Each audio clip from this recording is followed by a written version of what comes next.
Hai, selamat datang di Sabar Talks, tempat di mana kisah hidup jadi pelajaran berharga. Kalau kamu suka cerita yang menyentuh hati, klik subscribe sekarang juga ya. Jangan lupa like videonya, dan tulis di komentar kamu nonton dari mana. Siapa tahu, ada teman satu kota di sini. Dan sekarang, mari kita mulai kisah hari ini.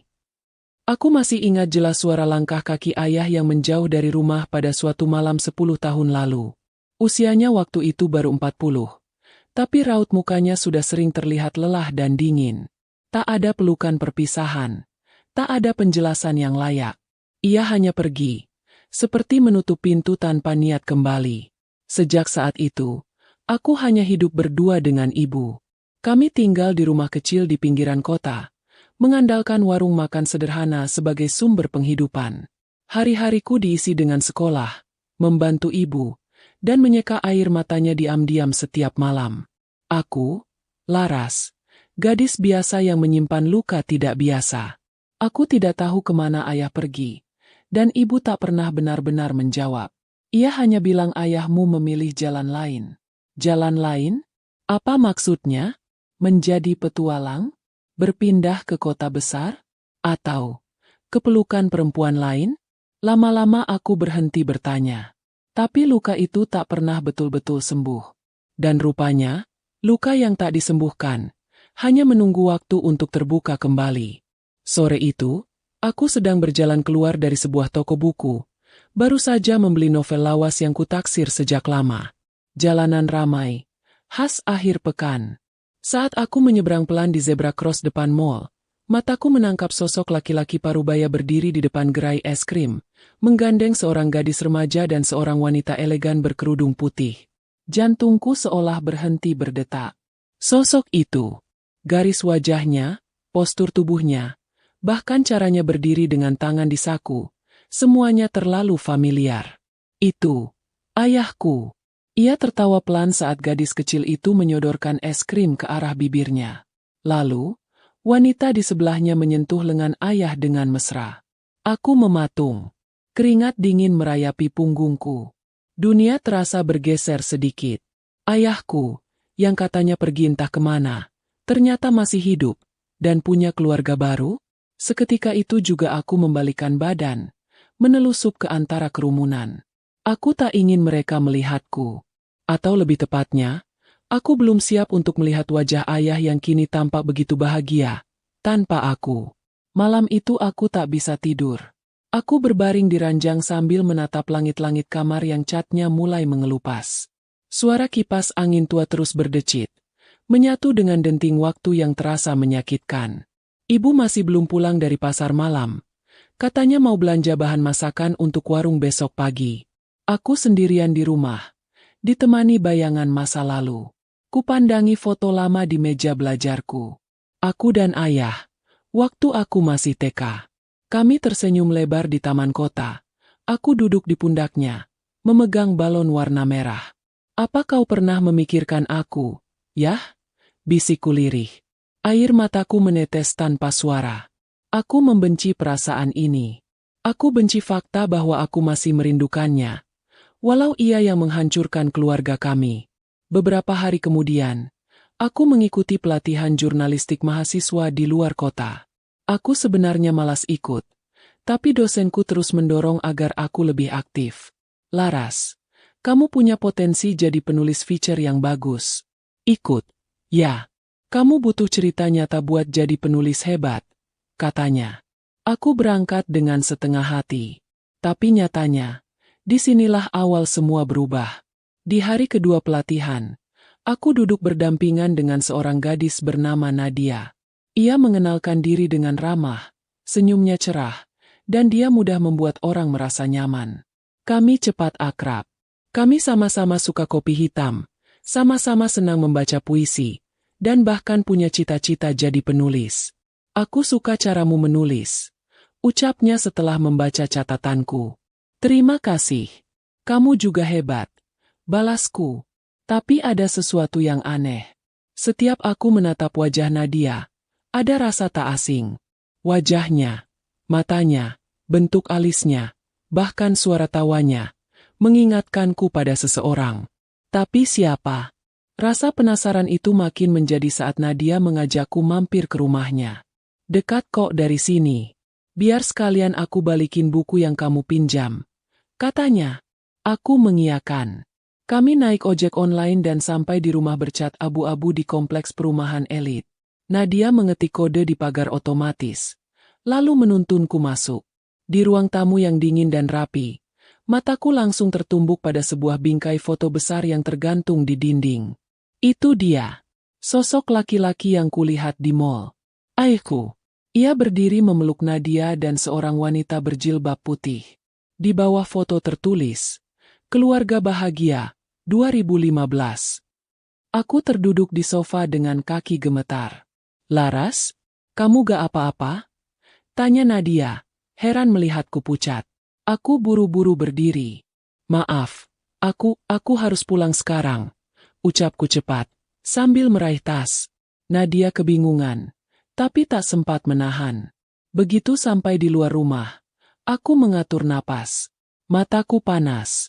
Dada sesak, dan hanya satu kalimat yang terngiang di kepalaku.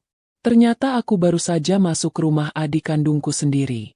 Kakiku masih gemetar saat menyusuri trotoar perumahan elit itu. Rasanya seperti melangkah di atas pecahan kaca. Setiap langkah menusuk. Dadaku bergetar, bukan karena angin malam, tapi karena kenyataan yang tiba-tiba menamparku terlalu keras. Adik kandung? Bagaimana bisa? Kenapa selama ini aku tidak tahu? Kenapa ibu tidak pernah bercerita? Atau, selama ini aku hanya diberi cerita sepotong-potong? Begitu sampai di kamar penginapan, aku mengunci diri. Hanya ada satu suara di kepalaku. Aku harus tahu siapa Nadia sebenarnya. Keesokan harinya, pelatihan dilanjutkan seperti biasa. Nadia menyapaku seperti kemarin, hangat dan tanpa curiga. Aku takut kamu marah gara-gara ngajak ke rumah kemarin. Maaf ya, kalau kamu gak nyaman. Aku hanya tersenyum tipis. Enggak kok. Aku cuma agak pusing waktu itu. Kalau kamu sakit, bilang aja. Aku bisa temenin ke klinik. Ucapnya tulus. Tulus. Itu yang membuatku semakin kacau. Nadia terlalu manis untuk dijadikan pelampiasan amarahku. Dia tidak tahu apa-apa. Tapi justru itu yang paling menyakitkan. Aku tahu siapa dia, tapi dia bahkan tidak tahu keberadaanku di dunia ini. Saat jam makan siang, aku duduk sendiri di pojok taman hotel. Pikiran bercabang-cabang. Dan untuk pertama kalinya setelah bertahun-tahun, aku menelepon ibu dengan suara nyaris tak terdengar. Bu, aku mau tanya sesuatu. Tapi tolong, jawab jujur, ya. Suara ibu di seberang terdengar tenang, tapi waspada. Kenapa, nak? Waktu ayah pergi, dia ninggalin kita karena perempuan lain, ya? Sini. Lalu desahan berat terdengar. Laras, kamu ketemu dia. Suara ibu melemah. Aku bukan cuma ketemu dia, Bu. Aku juga masuk ke rumahnya. Dan aku kenal anak mereka. Ada jeda panjang. Ibu tak langsung menjawab. Hanya deru napas yang perlahan terdengar tercekat. Aku lihat foto mereka di ruang tamu. Ada foto ayah dengan wanita lain. Dan seorang gadis remaja. Namanya Nadia. Ibu terdiam lagi. Kali ini lebih lama. Lalu perlahan ia berkata, "Berarti sudah waktunya kamu tahu semuanya." Aku pulang lebih cepat dari jadwal pelatihan. Hati tak tenang. Aku butuh penjelasan yang lebih dari sekadar isyarat diam ibu selama ini. Malam itu, kami duduk berhadapan di ruang tengah. Ibu membuat teh, tapi kami tak menyentuhnya. Uapnya mengepul, tapi dingin menyelimuti suasana. Ayahmu memang selingkuh, kata ibu akhirnya. Aku tahu dari awal dia berubah. Sering pulang larut. Bau parfum perempuan. Dulu aku pura-pura buta. Pura-pura tuli. Kupikir itu cuma fase. Tapi ternyata, dia serius dengan perempuan itu. Aku menggigit bibir. Jari-jariku mengepal di atas lutut. Waktu kamu umur 7, ayahmu bilang dia akan pergi. Dia bilang, dia akan menikahi perempuan itu. Dan saat itu, perempuan itu sudah hamil. Aku menelan ludah. Rasanya getir, seperti cairan pahit mengalir sampai ke hati. Jadi, Nadia memang adikku? Tanyaku lirih. Ibu mengangguk. Darah kalian sama. Dari ayahmu. Aku terdiam. Selama ini aku pikir hidup kami berat karena keadaan. Ternyata karena pilihan seorang lelaki yang menghancurkan dua keluarga sekaligus. Kenapa ibu gak pernah bilang dari dulu? Karena aku gak mau kamu tumbuh dengan kebencian. Aku tahu, kamu anak yang kuat, tapi kamu juga punya hati. Dan aku gak ingin hatimu rusak karena dendam. Aku menunduk, ingin marah, tapi tak bisa. Ingin menangis, tapi sudah terlalu kering. Malam berikutnya, aku membuka media sosial. Kucari nama Nadia di kolom pencarian. Kutemukan akun Instagramnya. Foto-fotonya penuh senyum, keceriaan, dan komentar sang ayah. Cantiknya anak ayah. Bangga sekali punya kamu. Kata-kata itu seperti paku yang menancap ke dadaku. Aku gulir ke bawah. Ada satu foto Nadia dengan wanita berjilbab putih, ibu kandungnya. Wajah lembut, terlihat keibuan, dan dari sorotan matanya, aku tahu, dia bukan orang jahat, tapi dia adalah bagian dari alasan hidupku retak. 3 hari setelah pelatihan, Nadia menghubungiku. Laras, aku pengen ketemu kamu. Ada hal yang mau aku tanyakan. Aku tercekat. Apakah dia sudah tahu? Kami bertemu di sebuah kafe kecil. Aku datang lebih dulu. Tanganku dingin. Saat Nadia datang, ia langsung duduk dengan wajah serius. Aku gak mau mutar-mutar. Aku tahu kamu mengenal ayahku. Aku terdiam. Aku tanya sama ayah. Soal kamu. Waktu aku tunjukin fotomu, dia kelihatan gugup. Dan dia cuma bilang kamu, teman pelatihan. Tapi aku gak bodoh. Laras, wajah kita terlalu mirip. Kita suka hal yang sama. Bahkan cara bicaramu, kayak pantulan dari masa kecilku. Suaraku tercekat di tenggorokan. Tapi Nadia melanjutkan. Kamu, anak ayahku juga, ya? Aku memejamkan mata. Lalu mengangguk pelan. Seketika itu Nadia terisak. Ia menutup mulutnya dengan tangan. Berarti selama ini aku punya kakak? Dan aku gak pernah tahu. Suaranya bergetar. Aku mengulurkan tangan, menyentuh jemarinya yang dingin. Kita sama-sama gak tahu. Nat, sama-sama hidup dalam cerita yang setengah. Ia menggenggam tanganku erat, lalu menangis. Orang-orang di kafe menoleh. Tapi aku tak peduli. Hubungan darah itu nyata. Tapi lebih dari itu, rasa kehilangan yang sama, kehampaan yang pernah kami alami, itulah yang menyatukan kami saat itu juga. Malam harinya, ayah mengirim pesan singkat ke nomorku. Kakak dan adik sudah bertemu. Maafkan ayah. Aku membaca pesan itu berulang-ulang, tapi tak pernah membalasnya. Bagiku, luka ini belum layak diobati dengan satu kalimat permintaan maaf. Dan mungkin, bukan sekarang saatnya untuk berdamai. Tapi dari semua kehancuran ini, ada satu hal yang bisa kupeluk. Nadia, adikku, yang selama ini tersembunyi di balik rahasia keluarga. Sejak hari itu, kami mulai sering berkirim pesan. Hubungan yang tadinya sebatas rekan pelatihan kini menjadi benang darah yang perlahan mengikat. Tapi benang itu belum sepenuhnya utuh. Ada simpul-simpul kusut yang belum terurai. Dan salah satunya bernama Ayah. Malam itu, saat kota diguyur hujan deras, Nadia menelponku. Suaranya bergetar, terdengar seperti menahan tangis. Laras, ayah nangis hari ini. Dia duduk di kamar seharian. Mamah juga gak bisa nenangin. Dia bilang, dia kehilangan kalian semua. Aku diam. Di luar jendela, suara hujan seperti mengetuk-ngetuk hatiku yang belum bisa terbuka. Laras, aku tahu kamu belum bisa maafin dia. Aku pun masih bingung. Tapi, dia tetap ayah kita, kan? Aku menghela napas pelan. Nat, aku gak tahu apa yang harus aku rasain ke dia. Kadang aku pengen marah. Kadang aku cuma pengen dia datang ke rumah, duduk di depan ibu, dan minta maaf, sambil menunduk kayak orang berdosa. Nadia terdiam beberapa detik. Lalu suara pelannya menyusul. Aku juga pengen hal yang sama, Ras. Aku pengen dia minta maaf. Bukan cuma ke kamu, tapi ke diri aku juga. Karena aku jadi tumbuh besar dengan kebohongan. Beberapa hari kemudian, Nadia mengajakku bertemu lagi. Kali ini ia menjemputku di kampus, dengan motor matiknya yang berwarna biru pastel. Kami berboncengan menuju sebuah tempat yang ternyata pemakaman. Aku pengen tunjukin sesuatu, ucapnya lirih sambil memarkir motor. Kami berjalan menyusuri jalan setapak basah yang mengarah ke deretan makam lama. Angin sore membawa bau tanah dan bunga melati. Di salah satu sudut, Nadia berhenti. Di hadapannya berdiri nisan tua berlumut, bertuliskan, Siti Rahmawati, ibu yang kuat, istri yang setia. Nadia menatap nisan itu lama, sebelum membuka suara. Aku pikir dia ibuku. Sejak kecil, aku selalu datang ke sini setiap tahun, ditemani ayah. Tapi 2 tahun lalu, aku dengar obrolan ayah dan mamah.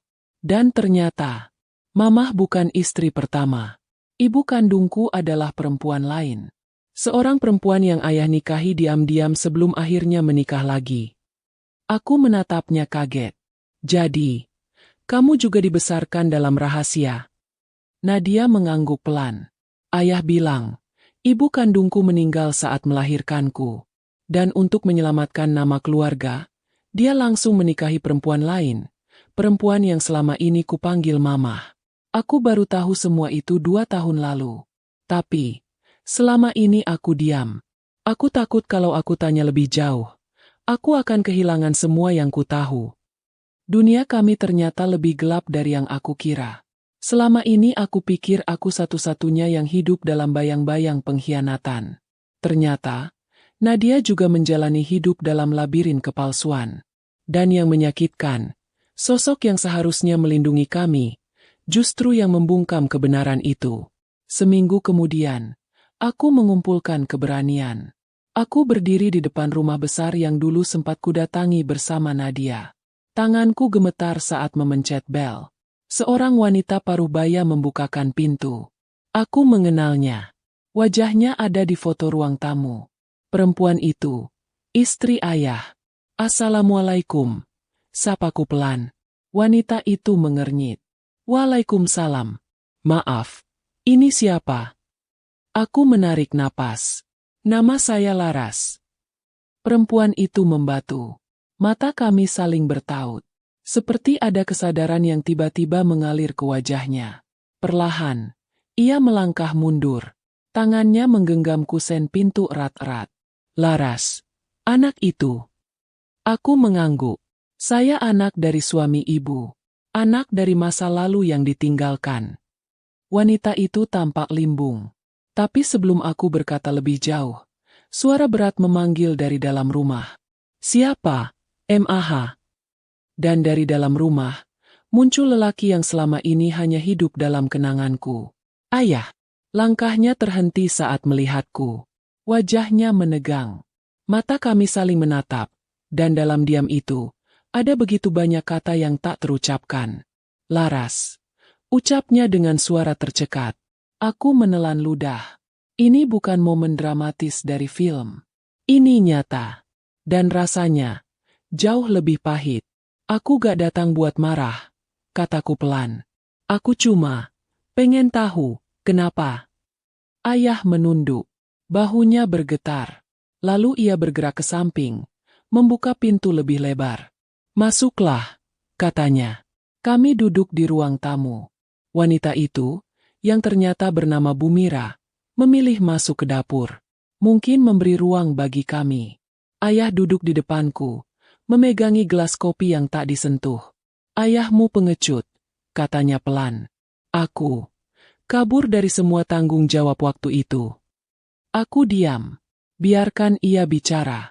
Biarkan semua luka itu keluar dari mulutnya sendiri. Ayah terlalu pengecut untuk memilih. Dan waktu tahu Mira hamil, ayah pikir itu tanda untuk membangun hidup baru. Ayah gak pernah tahu kalau hidup barumu itu justru menghancurkan hidup orang lain. Suara ayah parau. Matanya basah. Ayah menyesal.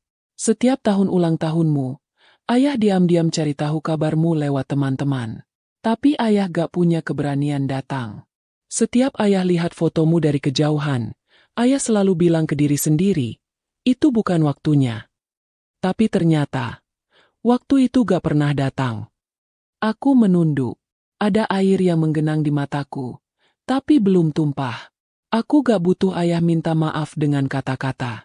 Aku cuma pengen ayah tahu, aku tumbuh tanpa kehadiran orang yang harusnya paling aku percaya. Ayah memejamkan mata.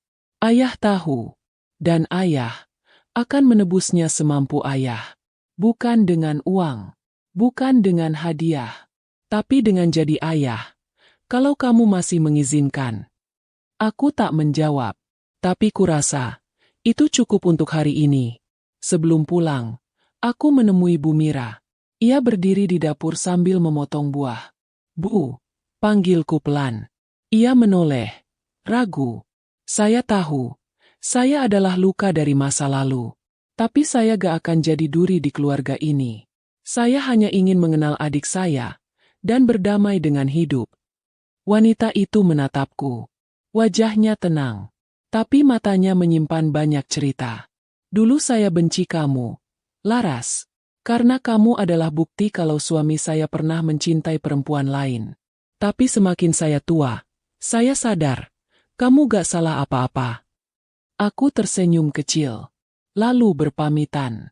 Di halte bus, saat senja mulai turun, aku membuka pesan dari Nadia. Kak, kamu ketemu ayah? Aku balas dengan satu kalimat. Iya. Dan untuk pertama kalinya, aku panggil dia ayah lagi.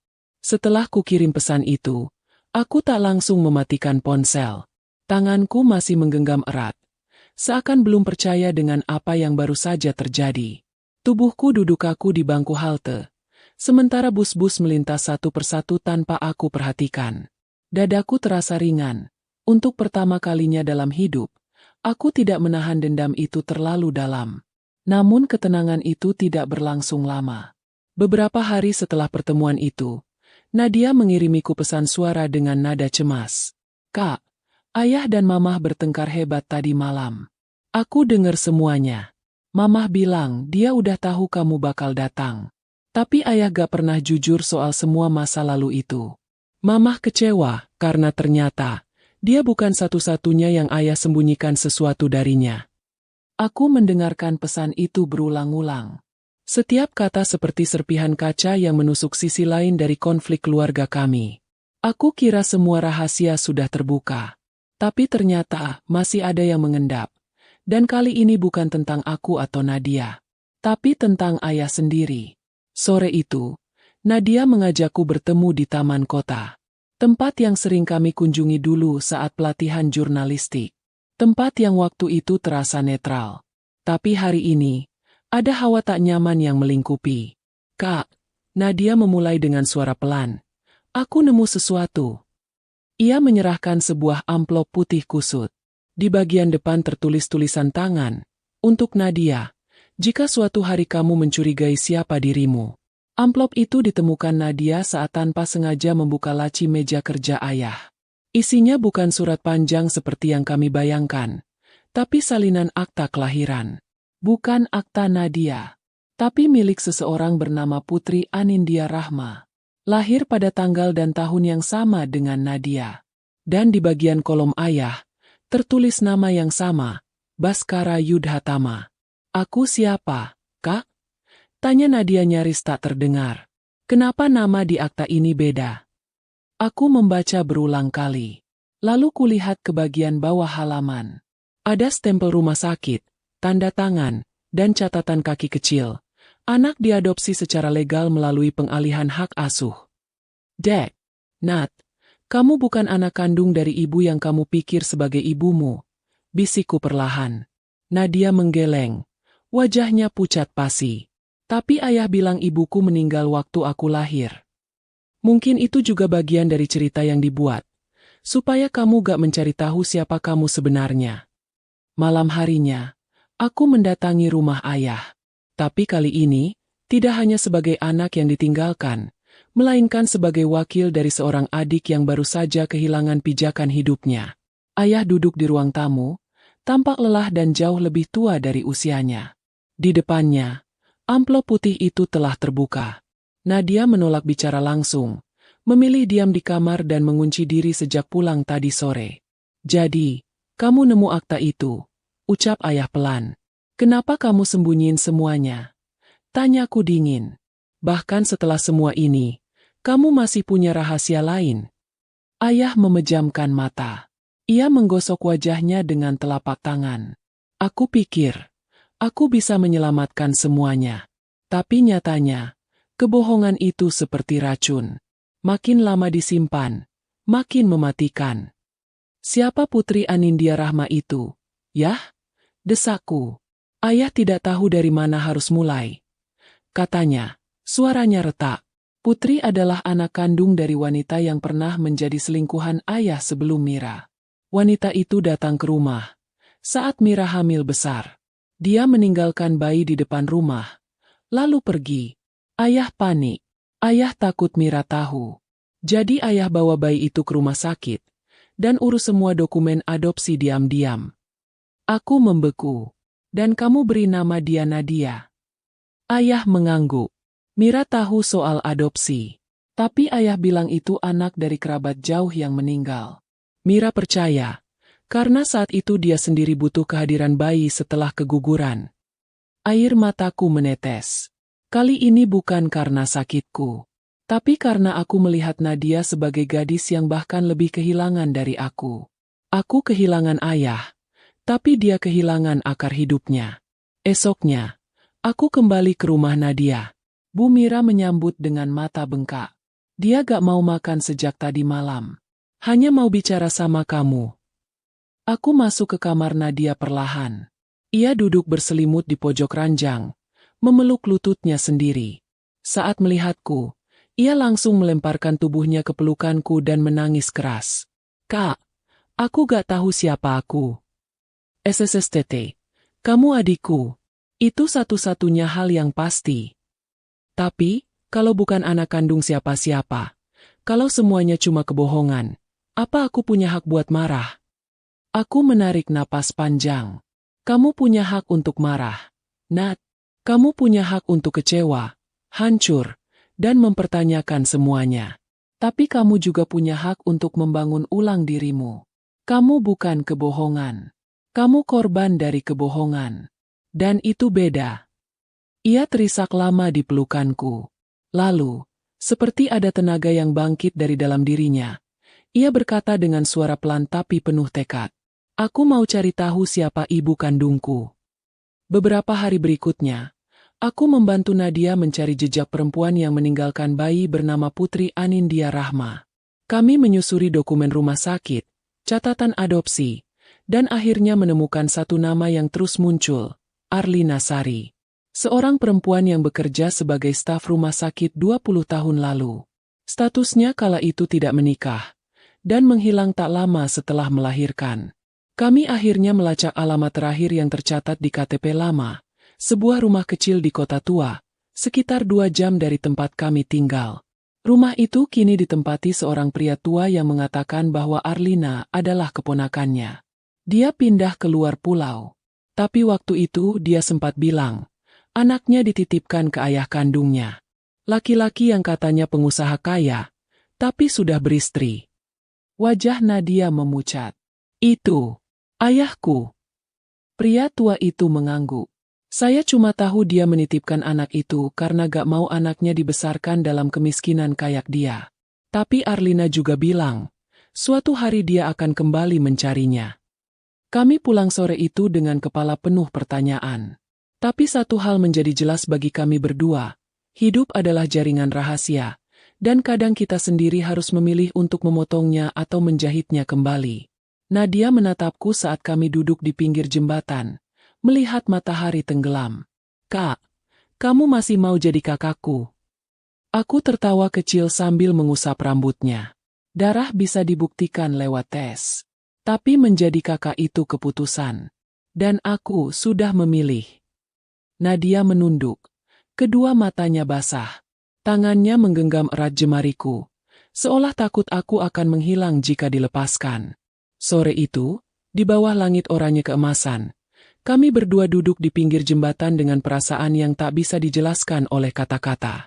Rasanya seperti menemukan sesuatu yang hilang, tapi dalam bentuk yang tak pernah kami bayangkan sebelumnya. Kami tak bicara lama. Hanya duduk berdampingan, membiarkan angin senja membelai wajah kami yang letih oleh kenyataan. Rasanya, diam itu lebih jujur daripada semua percakapan yang sudah kami lalui. Beberapa hari kemudian, ayah mengundang kami ke rumah. Bukan untuk membahas masa lalu lagi, melainkan untuk mempertemukan dua dunia yang selama ini terpisah. Aku datang dengan langkah ragu. Nadia menggenggam tanganku sepanjang perjalanan. Di dalam rumah, Bu Mira sudah duduk di sofa. Wajahnya terlihat lebih tenang, tapi ada garis-garis lelah yang tak bisa disembunyikan. "Terima kasih sudah datang," kata ayah sambil berdiri di tengah ruangan. Ia tampak gugup, tapi berusaha menyembunyikannya di balik nada suara yang bergetar. "Aku tahu, aku sudah terlalu lama menyakiti terlalu banyak orang. Dan sekarang, aku ingin berhenti menyembunyikan semuanya. Aku ingin membebaskan kita semua dari beban yang kusembunyikan sendiri." Bu Mira menatap ayah lama, lalu memalingkan wajah. Tapi dia tidak pergi. Itu saja sudah cukup jadi tanda bahwa mungkin ia pun mulai memilih untuk bertahan, meski hatinya pasti juga penuh luka. "Laras," ayah memanggilku pelan. "Maaf kalau selama ini ayah terlalu pengecut untuk menemuimu. Dan maaf karena membuat ibumu menanggung semuanya sendiri." Aku menunduk, tak ingin membiarkan air mata jatuh di hadapan mereka. Tapi aku mengangguk pelan. Itu satu-satunya cara untuk menjawab permintaan maaf yang datang terlambat, tapi tetap berarti. "Nadia." Ayah menoleh ke gadis kecil yang duduk di sampingku. Nadia menatapnya, kali ini dengan mata yang lebih kokoh. "Aku tahu aku bukan ayah yang baik. Tapi kamu harus tahu satu hal. Saat pertama kali aku menggendongmu di rumah sakit dulu, aku merasa dunia ini seperti mulai dari nol. Aku tahu aku bukan ayah kandungmu. Tapi sejak hari itu, aku ingin jadi yang terbaik buat kamu." Nadia menggigit bibir. Matanya berkaca-kaca. "Tapi kenapa kamu gak pernah bilang?" Suaranya pelan, nyaris seperti gumaman. "Karena aku takut kamu menjauh. Aku takut kamu membenciku. Aku terlalu pengecut untuk menjelaskan cinta yang tak lahir dari darah, tapi tumbuh dari waktu dan pengorbanan." Tak ada yang bicara. Suasana ruangan sepi. Tapi dalam hening itu, ada sesuatu yang mulai bergeser. Dinding-dinding tak terlihat yang dulu memisahkan kami perlahan retak. Bu Mira akhirnya berdiri, lalu menghampiri kami. "Nadia," katanya pelan, "kalau kamu mau tahu, aku juga pernah takut. Takut kehilangan ayahmu. Tapi sejak kamu datang ke hidup kami, semua rasa takut itu berkurang. Kamu memang bukan darahku, tapi kamu anakku sejak pertama kali aku peluk." Nadia tak bisa menahan air matanya lagi. Ia berdiri dan memeluk wanita yang selama ini ia panggil Mama. Tangisnya pecah, tapi kali ini bukan karena kehilangan, melainkan karena rasa syukur yang rumit. Aku berdiri di samping ayah. Melihat mereka bertiga berdiri saling memeluk, aku sadar bahwa keluarga bukan tentang siapa yang lebih dulu datang, siapa yang ditinggalkan, atau siapa yang paling menderita. Keluarga adalah tentang siapa yang memilih untuk tetap tinggal, walau semuanya telah runtuh. Beberapa bulan setelah pertemuan itu, banyak hal berubah. Tidak secara ajaib, tentu saja, tapi pelan-pelan. Aku mulai mengundang ayah ke rumah. Meski awalnya ibu menolak. Kami berdebat. Kami saling diam selama seminggu. Tapi suatu sore, saat ibu melihat ayah datang membawa sekantong sayur dari pasar dan langsung membantu membereskan meja warung, aku melihat perubahan kecil di wajahnya. Tak ada senyum. Tapi ibu tidak menyuruhnya pergi. Dan dalam hubungan yang sudah lama retak, itu lebih dari cukup. Nadia juga mulai lebih terbuka. Ia tak lagi menangis saat membahas ibu kandungnya. Ia mulai menulis di blog tentang pencarian identitas, tentang luka keluarga, dan tentang ketidaksempurnaan yang justru membuat manusia bisa saling memaafkan. Tulisan pertamanya berjudul, "Aku adalah aku," dan itu sudah cukup. Aku membacanya sambil menangis di kamar. Bukan karena sedih, tapi karena bangga. Karena adik yang kutemukan dalam reruntuhan masa lalu itu kini berdiri tegak, lebih kuat dari siapapun yang pernah ku kenal. Di ulang tahun ibu ke-50, kami membuat kejutan kecil. Nadia datang membawa kue bolu coklat dan bunga matahari kesukaan ibu. Awalnya ibu bersikap kaku, tapi saat Nadia mengucapkan, "Selamat ulang tahun, Tante, semoga sehat selalu," ibu terdiam lama. Lalu, dengan suara yang lirih tapi jelas, ia membalas, "Panggil aku ibu." Hari itu, untuk pertama kalinya, kami duduk bertiga di meja makan. Aku di tengah, ibu di kanan, dan Nadia di kiri. Kami makan sambil tertawa. Tak ada yang membahas masa lalu. Tak ada yang menyinggung luka. Kami hanya menikmati makan malam sederhana yang terasa lebih hangat daripada pesta mewah manapun. Ayah tak hadir malam itu. Tapi mungkin, itu memang bukan malam untuknya. Beberapa waktu kemudian, aku dan Nadia berjalan menyusuri taman kota, tempat kami dulu duduk bersama saat semua rahasia mulai terbuka. Langit senja masih sama. Angin masih setia menyapu dedaunan. Aku selalu pikir hidupku akan hancur waktu tahu siapa aku sebenarnya, kata Nadia tiba-tiba. Aku menoleh. Tapi ternyata, yang membuat hidup kita utuh, bukan siapa yang melahirkan kita, tapi siapa yang bertahan bersama kita. Aku menggenggam tangannya. Kali ini, bukan untuk menenangkan, tapi untuk menguatkan satu sama lain. Karena kami tahu, kami tak butuh keluarga yang sempurna. Kami hanya butuh satu sama lain.